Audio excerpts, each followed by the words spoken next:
Esta é uma estrutura muito proeminente que é usada em todo o islamismo.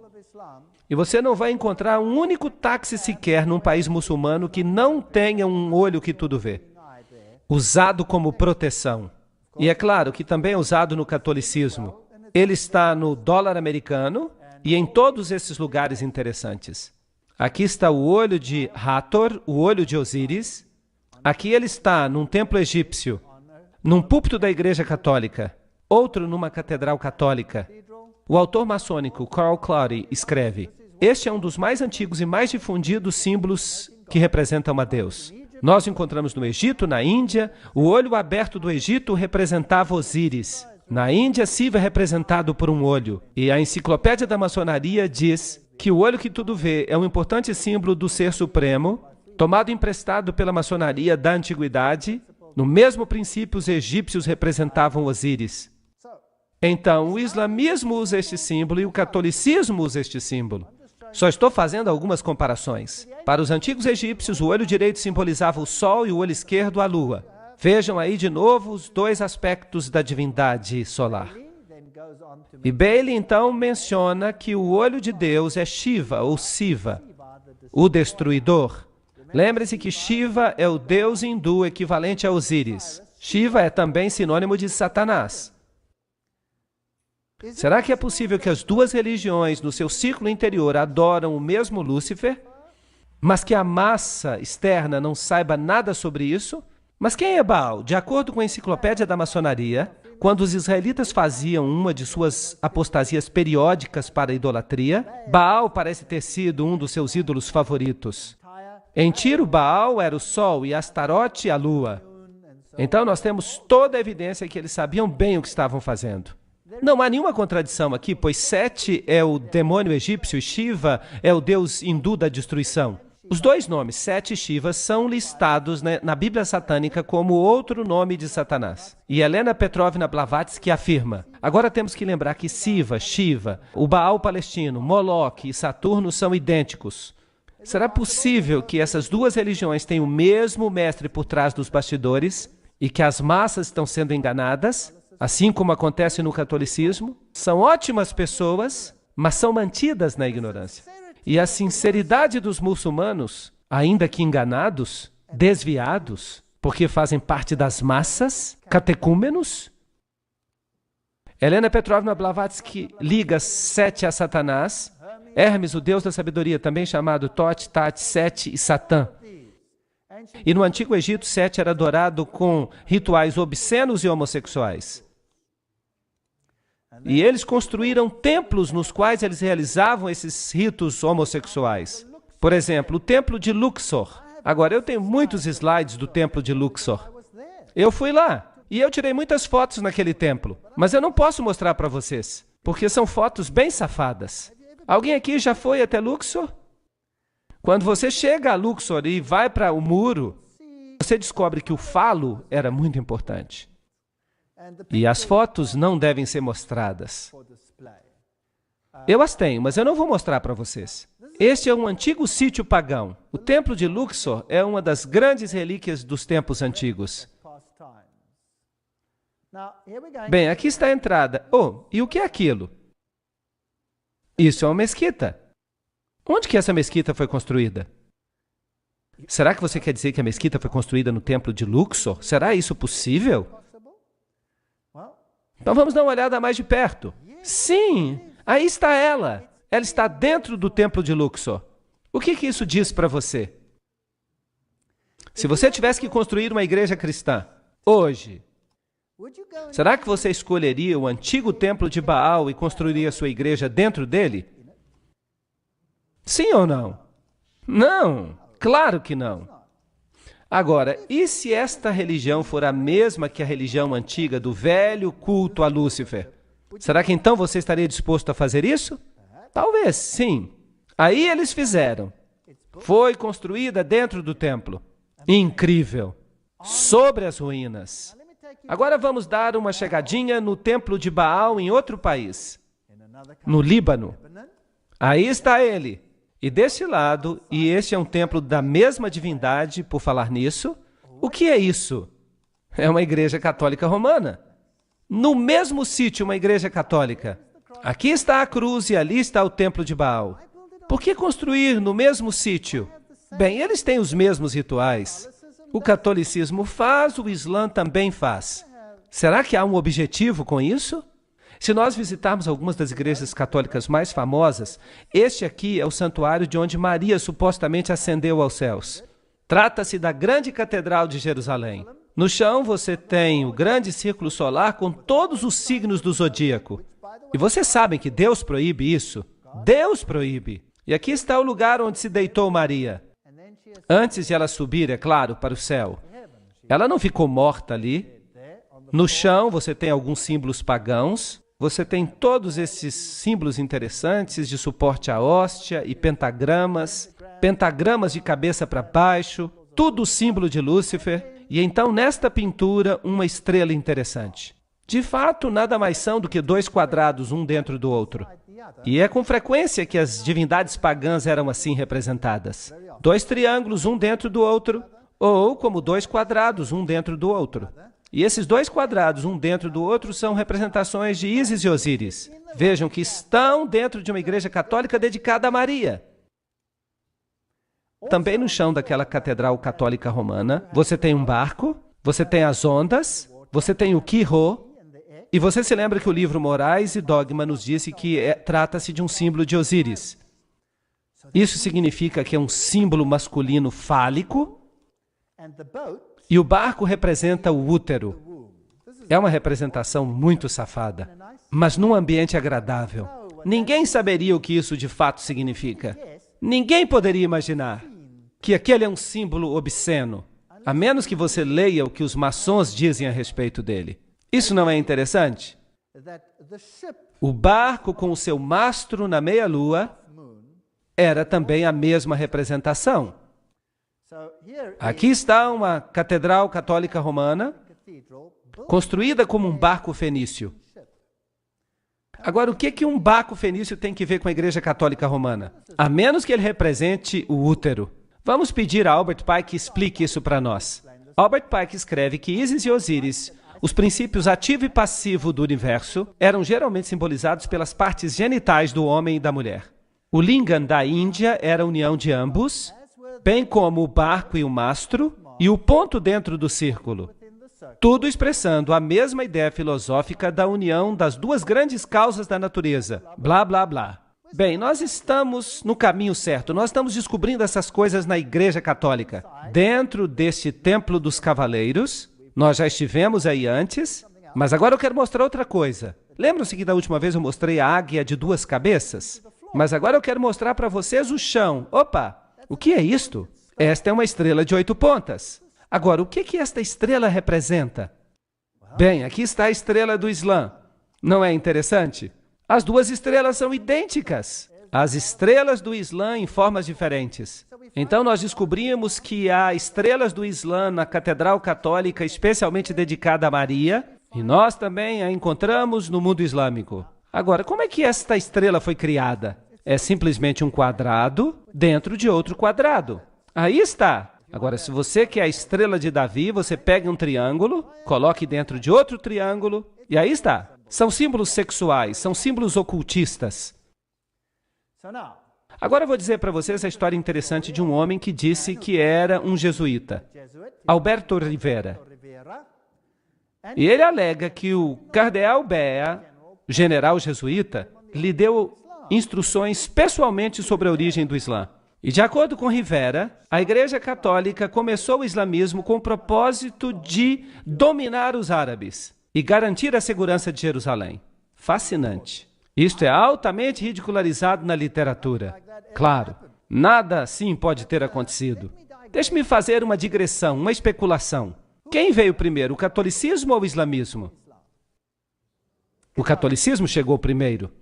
E o catolicismo tinha um grande problema. A Igreja Bizantina, no início, estava do lado de Roma, não havia dificuldade. De fato, o imperador bizantino elevava o pontífice romano, considerando o corretor de todas as heresias do mundo. Então, sim, a Igreja Bizantina e a Romana eram a mesma igreja no início. Mas depois de 1000 anos houve uma separação. entre a Igreja Ortodoxa e a Católica. O patriarca ortodoxo se recusou a aceitar a supremacia do bispo de Roma. Então houve guerra entre esses dois grupos.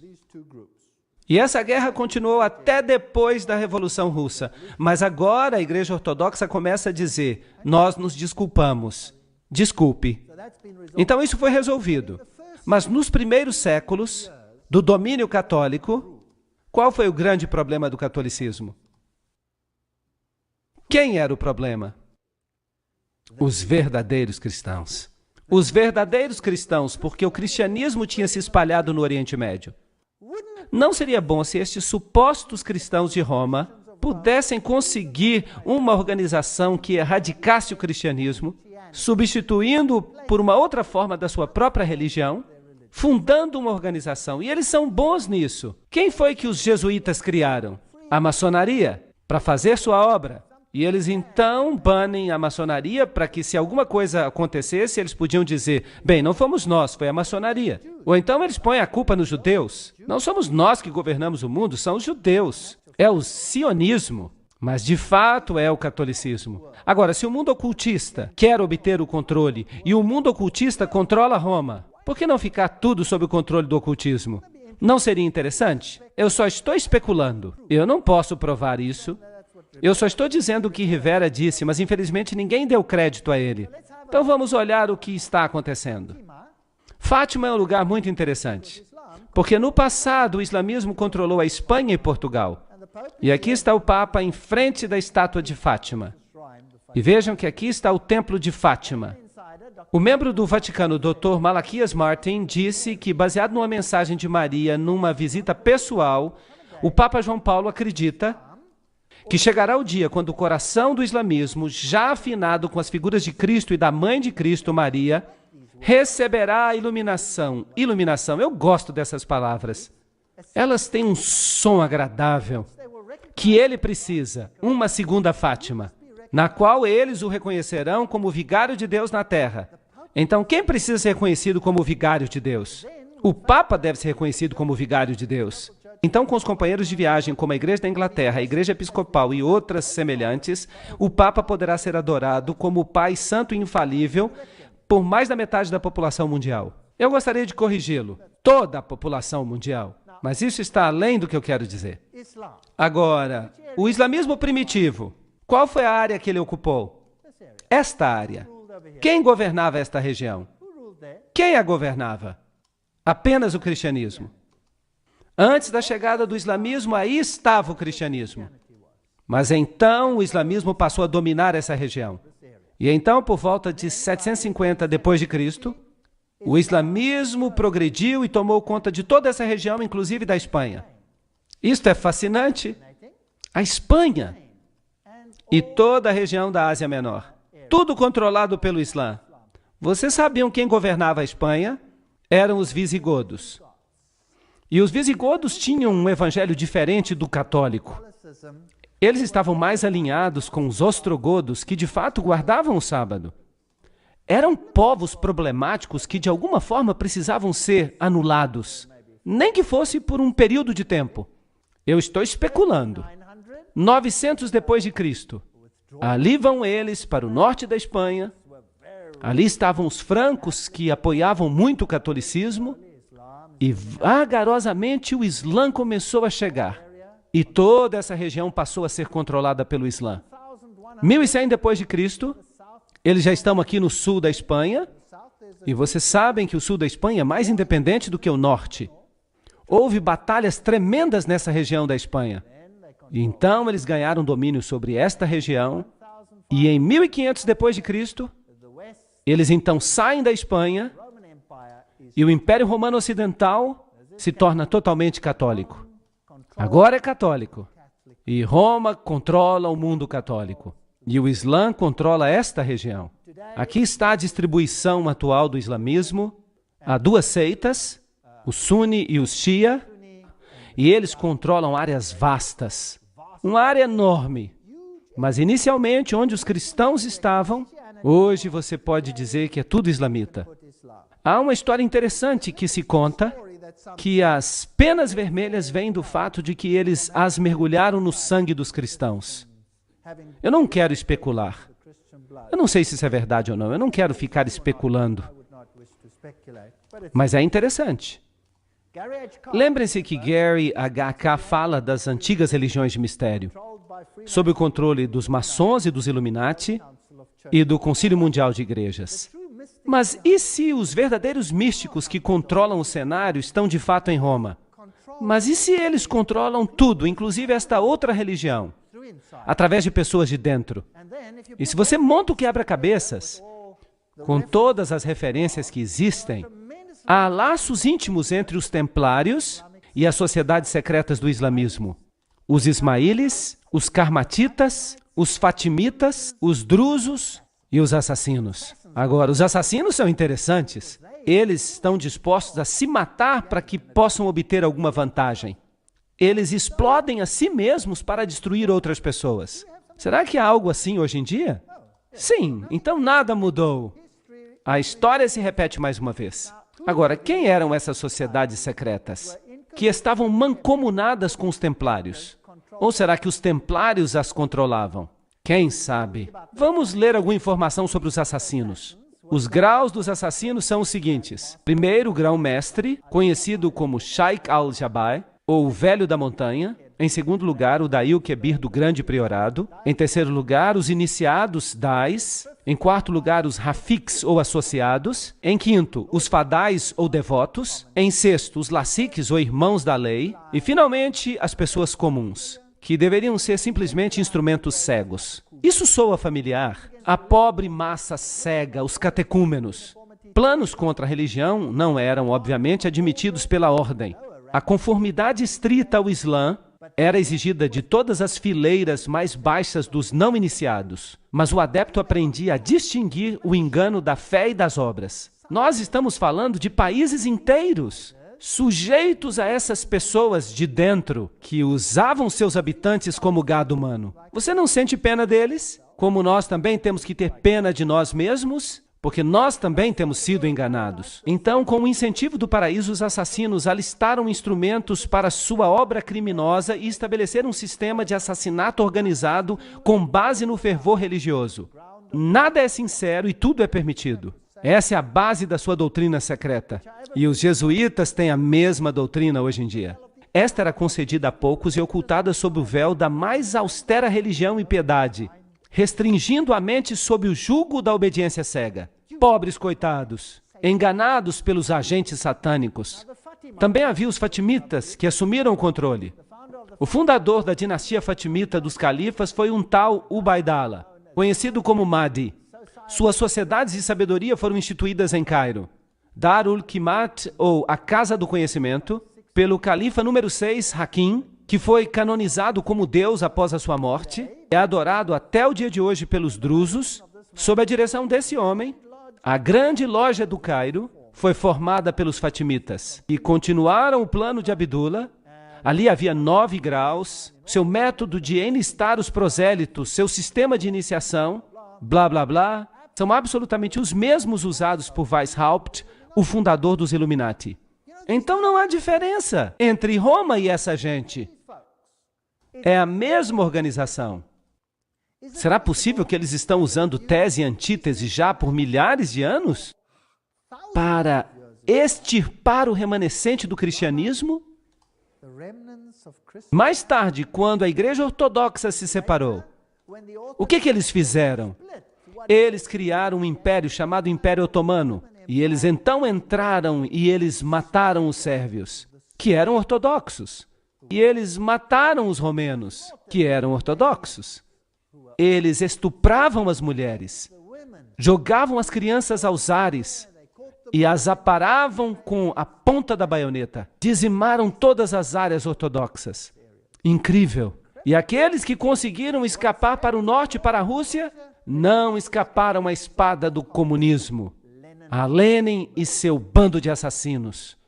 Tem havido uma guerra religiosa desde a morte de Cristo. E quem está sendo destruído? As almas dos homens. Aqui estão os homens do Islã. Quem são os de dentro? Quem são esses ayatollahs? Será que o mundo deveria ter medo? Eles querem que o mundo tenha medo. Você tem tese e antítese. Nas guerras mundiais, eles disseram, a ameaça é o comunismo. Eles queriam que você sentisse medo, para que você pudesse aceitar quaisquer mudanças necessárias para vencer a ameaça. E agora usam isso como a próxima ameaça, para criar a síntese que desejam. Vão esfregar as duas, uma religião contra a outra.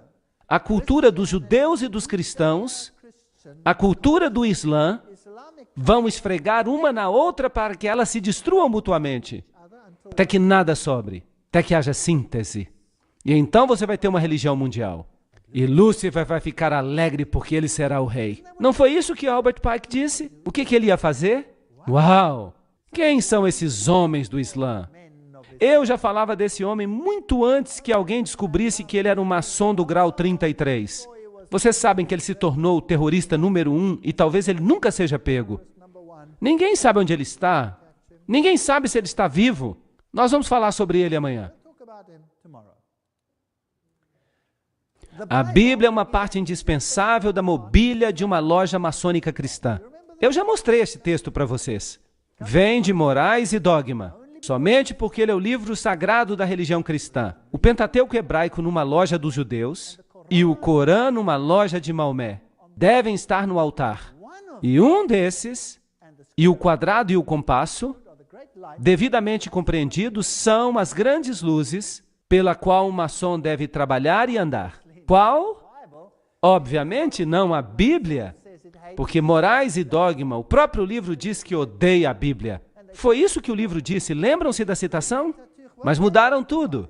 E o Pentateuco hebraico? Bem, isso é uma parte da Bíblia. Então o que é que sobra? O que é que sobra? Por eliminação, o Corão. O Corão como ele existe agora ou corretamente compreendido? Provavelmente corretamente entendido. Por quê? Porque o Corão diretamente rebaixa Jesus Cristo. É o livro que diretamente rebaixa Jesus Cristo.